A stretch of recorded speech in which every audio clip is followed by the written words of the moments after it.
Po ba yung nakalocate, bossing? Marikina. Bossing, meron na ba kayong business before na nasubukan? Wala pa. Meron pa yun. Kantin, okay.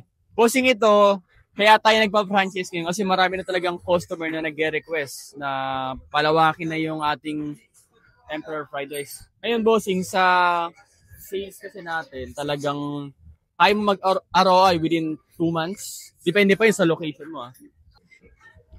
Ngayon, bossing, ang location niya is Marikina. May nakikita ba kayo doon, bossing, na location na possible yung mapagtayuan? Kasi alam ko matao sa Riverbanks. Totoo, bossing. Actually, one of a kind talaga yung gantong klaseng concept. Kaya talagang dinudubog tayo kasi wala pang ganito naglalabas ng different kind of fried rice. Saka, bossing, consistent kaming gumagawa ng mga content sa Facebook, IG, TikTok. Kaya talagang, kasi people buy to people they love, eh. Diba? Pag gusto nila yung tao, bibili sila doon. And actually, talagang minomodify pa namin yung fried rice. Talagang mas mapa-improve pa. Kasi nag-start kami noon 2023, December 23. So talagang marami na naging improvement yung company. And ngayon, scale up na nga kami to franchise na. So ngayon, lahat ng system nito, bossing, is buo na. Actually, mag-ooperate na lang. Kompleto na yung suppliers, lahat kasi nakalatag na. Ano bang work mo ngayon, bossing? Na-work ka ba ngayon? Meron. Ano pang work mo, bossing? Government. Government. Ilang taon na po kayo dyan? 5 years. 5 years. Bossing, anong pangalan mo? Paul. Third po, bossing. Paul. Taga Marikina kayo, bossing. May partner ka ba, bossing? Kasama niyo sila. Plan talaga kayo mag-franchise or maggawa ng business? Hindi sa akin kasi, yung kita ko kasi, hindi naman bali itong di ako. Yung kita mo yung possible mag-business. Hindi yung retard eh. Alright.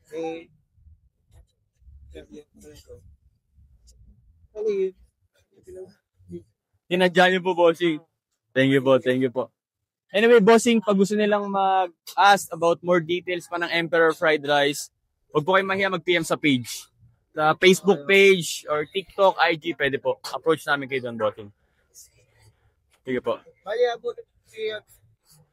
Opo, bossing, for now, yung po muna ang presyo natin. Pero, bossing, ano po yun? Pag-iiba yun, depende sa location. For example, kung medyo malaki yung gusto niyang location, so mag-iiba yung presyo natin. Ito, bossing, ang magiging presyo kasi nito is umabot sa 550,000 kasi ano to, movable na siya. Yung 340,000, bossing, is yung kiosk.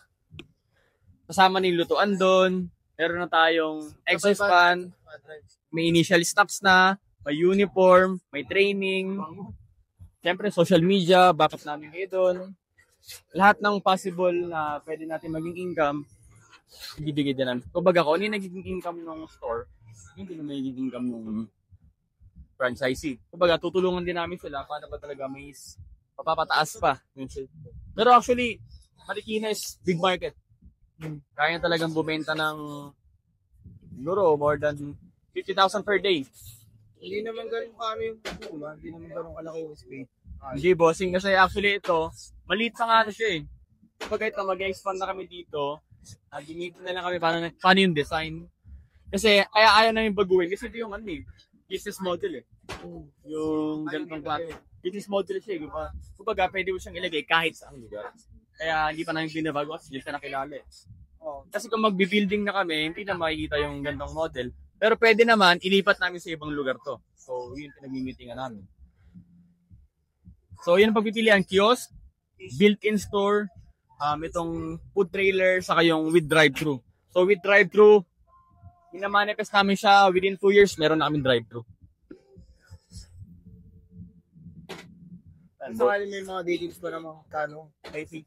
Yes, bossing, lahat doon. Pwede niyo pong itanong. Pero babal lang. Siyempre naman, bossing.